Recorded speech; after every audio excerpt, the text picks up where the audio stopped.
Um, Interestingly enough, we were just talking about death. It was a story we were discussing earlier, and we all had the same reaction to the thought of death, which makes us feel uncomfortable and morbid. And it's interesting that your topic is about death. What inspired you to touch on this topic, and why is it a topic that people should become more comfortable with? Have you found anybody who does not die? No. There are people who educate, there are people who don't educate, there are people who marry, there are people who don't marry, there are people who party and there are people who don't party. Almost everything that you do in your life, some people may not be doing it. But have you found anybody who does not die? No. So this book is only for those who shall die. So, the most fundamental aspect of our existence here is our mortality.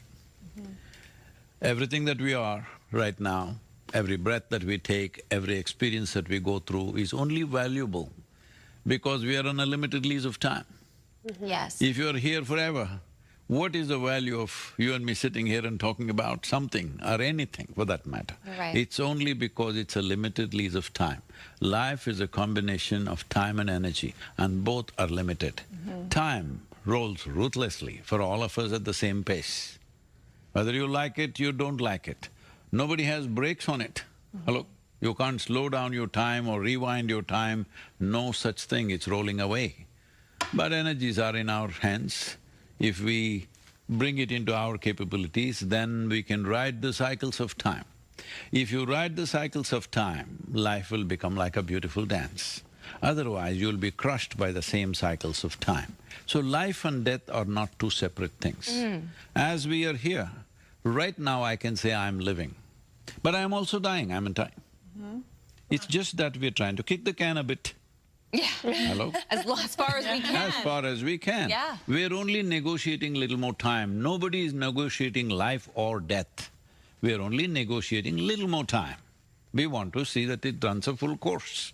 But death is right now happening to all of us. We can call this living or we can call this dying, it's the same thing. Wow. But this morbid fear that people have created towards it makes us so unrealistic in the way we handle our lives.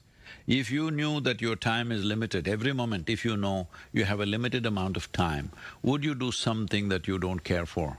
Wow. I would do everything differently when you think of it that way. We often say things like, treat today as if it were your last day, but most of us don't do that because we're caught up in the everyday cycle and the grind of life, right? You see, you're trying to make a philosophy out of a fact. The fact is all of us die. Is this the last day? Hope it is not so. Hello? Sure. Hope it is not so, we don't want it to be so, but it could be so, that is always there. So you try to make a philosophy, this will make you pacifist. Oh, if this is the last day, what do I do? What is the point of planning? What is the point of building? What is the point of working for this? What is the point of fighting for this? Nothing is worthwhile. Don't make a philosophy of it, it's a fact. We have a limited amount of time. If you're aware of this, if you're conscious of this, you will not do anything that does not truly matter to you. If you, me and everybody here is doing what genuinely matters to us, we are beautiful and the world is beautiful. You've spent over 4 decades helping people navigate mental health, and you're hearing about mental health more and more.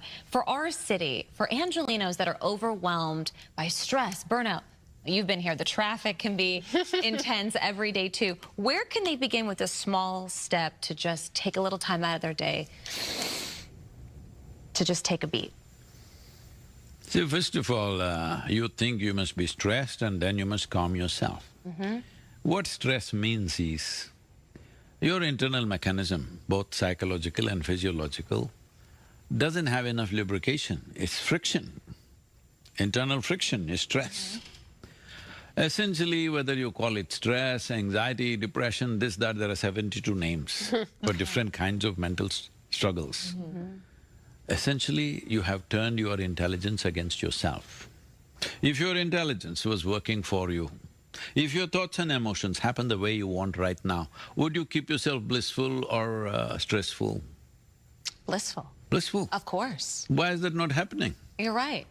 So simply because you you have the most sophisticated gadget on the planet. Human mechanism is the most sophisticated instrument on the planet. Do you agree with me? Yes. Absolutely.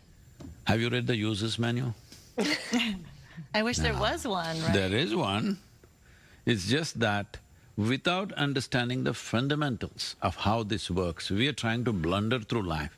And everything seems to be stressful. Tell me one thing that people are not stressed about. Ooh. Not stressed. Not stressed? Yes, That's you a said trick traffic. question. Traffic stress. Traffic means what? Most of you are driving your dream cars. So if you get to stay there for a little longer, what's your problem? You must be enjoying it.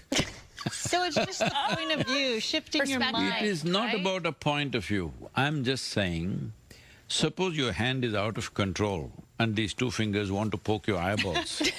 Is it normal? No. No. So if your own thoughts and emotions continuously poke you from inside, is it normal? No. But you are making it normal, that's the biggest mistake. It's not normal to be anxious, it's not normal to be stressed.